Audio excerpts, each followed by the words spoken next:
اس میں ایک اور مضمون میں بیان کرنا چاہوں گا، یوصیکم اللہ فی اولادکم للذکر مثل حظ الانثیین۔ ہمارے پاکستان میں بیٹیوں کو وراثت نہیں دیتے، چاہے وہ پٹھان ہوں، پنجابی ہوں، سندھی ہوں، بلوچی ہوں، 4 قومیں بڑی ہیں، اوپر چل جاؤ بلتستانی ہوں، یہ 5 بڑی قومیں آباد ہیں۔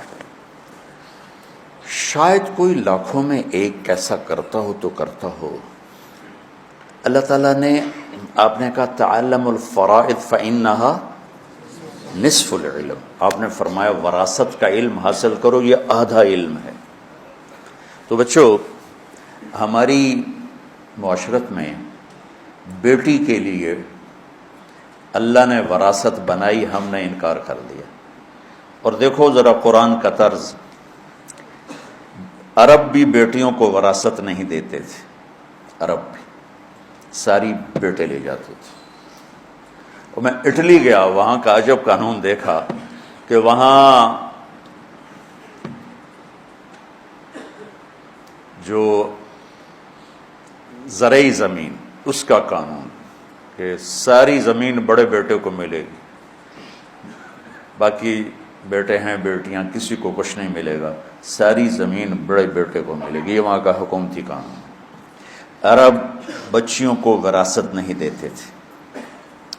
تو پھر سوال قرآن یوں اٹھا تھا کہ بیٹیوں کا کتنا حصہ ہے، چونکہ ان کو تو ملتا ہی کچھ نہیں، تو قرآن آنا چاہیے تھا کہ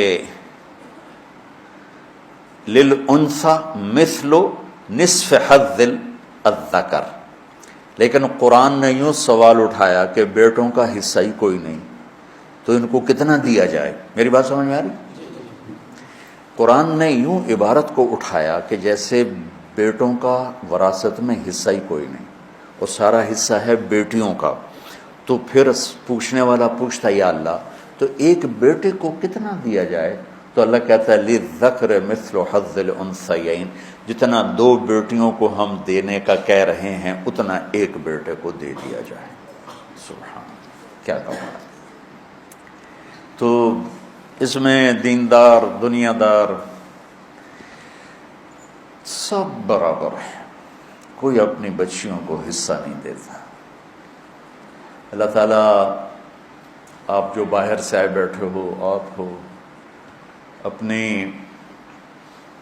جب اللہ آپ کو اس کا موقع دے، یا جو سن رہے ہیں، جس پیٹ سے بیٹا نکلا اسی پیٹ سے بیٹی نکلی۔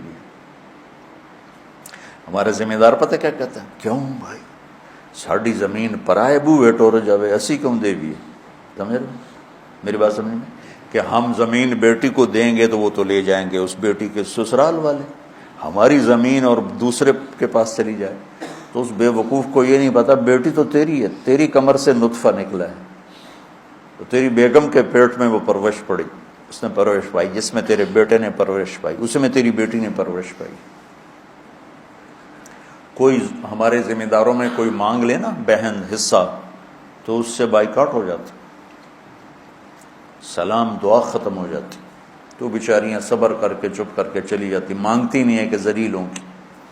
جیلی انگوٹھے لگوا کے کسی نوکرانی کو لائیں گے، اس کا انگوٹھا لگوائیں گے، پیسے پٹواری کو دیں گے اور زمین بیٹوں کا نام کر دیں گے۔ عدالت میں قسم اٹھا دیں گے میری بیٹی ہے ہی کوئی نہیں، اور ساری زمین بیٹوں کو دے۔ یہ سارے وہ واقعات ہیں جو میں اپنے علاقے میں دیکھے ہوئے ہیں۔ ہمارا سارا علاقہ ہی ذمہ داروں کا، اور ہم قدیم ذمہ دار بیٹھے ہیں۔ یہ تو نوکرانیوں کے انگوٹھے لگوا کے پٹواری تحصیلدار کو پیسے دیے، زمین بیٹے کا نام، کہ جی میری بیٹی نے دے دی، اے دیکھو انگوٹھا۔ اب کون جا کے انگوٹھے چیک کروائے گا؟ وہ بیچاری کہاں جائے گی عدالت؟ یا باپ جا کے عدالت میں قسم اٹھا دیتا میری تو بیٹی کوئی نہیں۔ تو بچوں، یہ بہت بڑا ظلم ہے جو بچیوں پر ہو رہا ہے۔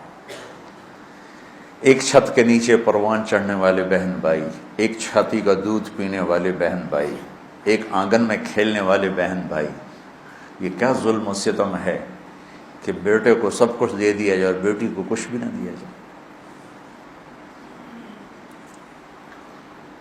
میں نے بہت عرصے سے یہ مضمون چلایا ہوا ہے، اور اللہ کے فضل سے بہت لوگوں نے اپنی جائیدادیں زمینیں بہنوں کو دیں. مجھے منڈی بہدین کا ایک سنانے لگا ساتھی کا کہ تیرا بیان سنا تو میں گیا اپنی بہن کے پاس. میں نے کہا اپنی زمین دا حصہ لے لے. وہ کہ نہیں میں نہیں لینا، بس میں تن دیتا، میں نہیں لینا. تو میں نے کہا میں تیرے نام کروا دیتا ہوں، اس کے بعد پھر تو خوشی سے دوبارہ میرے نام کروانا. کہنے کہ ٹھیک. تو میں نے اس کے نام کروا دی. کوئی ہفتے بعد میں گیا، میں کہ ہن کی حصہ لے کہ ہن میرے اپنے بچے نے میں کیوں دیواں. وہ تو پہلے بیچاری ڈری ہوئی کہہ رہی تھی. تو عورت بیچاری مظلوم ہے جہاں بھی ہے. کہیں کہیں ہوتی ہیں شیرنیاں جو وڈ کھاندیاں، ورنہ تو اکثر بیچاری بھیڑ بکریوں کی طرح ذبح ہی ہوتی رہتی. تو میرے عزیزو، آپ لوگ نکل رہے ہو، کل آپ کو کوئی ایسی اللہ جگہ دے جہاں آپ کو اللہ کا دین پیش کرنا پڑے تو معاشرت بیان کرو. بیٹیوں پر ظلم ہے، بیویوں پر ظلم ہے، ماؤں پر ظلم ہے، بہنوں پر ظلم ہے. ہمارے دریائے راوی ہمارے قریب بہتا تھا. جب کبھی ہم سندھ تاج سے پہلے دریائے راوی ایک بکھرا ہوا دریا ہوتا تھا. کتنی بچیاں اس دریا کی موجوں میں دفن ہو کے. بیٹا کھلم کھلا زنا کرتا ہے کہ کوئی گال نہیں، چھوڑ چھک کرے.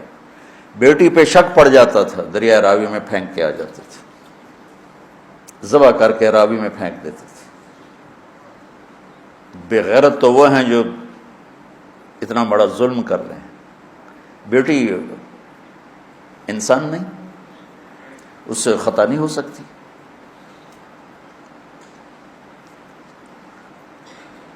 ہر انسان سے خطا ہو سکتی. اللہ نہ کرے کہ کوئی مرد عورت کسی ایسی برائی میں مبتلا ہو، لیکن اگر ہو جائے تو اس کا مطلب یہ تھا نہیں زہر کھلا دیتے. کتنے واقعات میری آنکھوں کے سامنے. میں چونکہ اسی معاشرے میں رہا اور ہماری تہذیب تھی، بہت ظلم ہوئے.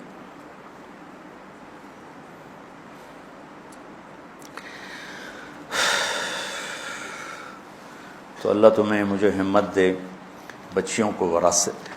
خامد باپ مر جائے، ماں کا حصہ ہے نا، 1 ٹکا نہیں دیتے ماں کو. مرلہ تو بڑی بات ہے، 1 ٹکا نہیں دیتے. وہ بیچاری مائیں وہ بڑی خوددار ہوتی ہیں، بات جو اولاد سے مانگتی نہیں ہیں، اندر ہی تڑپ تڑپ سسک کے زندگی گزار لیتی ہیں، مر جاتی ہیں. ایسے نہیں کرتے. ماں کا اللہ نے حصہ رکھا ہے. باپ مر جاتا ہے، ماں کا حصہ ہے زمین میں، جائیداد میں، اس کو دو. یا اس کے مطابق اس کو جتنی اس کی آمدنی اس کا خرچہ دو. ماں کو بھی کوئی نہیں دیتا، بہنوں کو بھی کوئی نہیں دیتا. خامد مر جا، بیوی کو نہیں دیتا. تو یہ وہ مسائل ہیں سلگتے ہوئے جو وقت کی ضرورت ہیں. ہم لوگ رفع یدین پہ لڑے جا رہے ہیں، 20 تراوی 8 تراوی پہ جھگڑے ہو رہے ہیں، سورۃ فاتحہ پہ جھگڑے ہو رہے ہو. کچھ تو سمجھو اللہ کے واسطے